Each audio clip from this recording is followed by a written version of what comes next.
దాంట్లో భాగంగా మీరందరూ నన్ను కోరారు.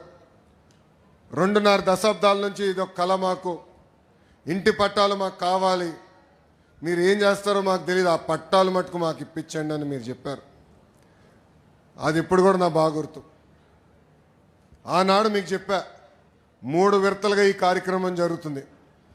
కొంతమంది సులభంగా చేసాక ఉంటుంది, అది ప్రభుత్వ నిర్ణయం మేరకు నడుస్తుంది, అది మొదటి విడతలో జరుగుతుందని చెప్పా.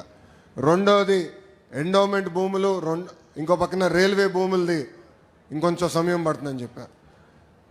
అతి కష్టమైన పని ఈ కాలువ పైన ఉన్న ఇల్లు కానివ్వండి, అటవీ భూమిలో ఉన్న ఇల్లు, అది అందరితో మాట్లాడాలి, 2-3 సంవత్సరాలు పడుతుంది, బట్ నేను చేసి తీరుతానని ఆనాడు హామీ ఇచ్చా.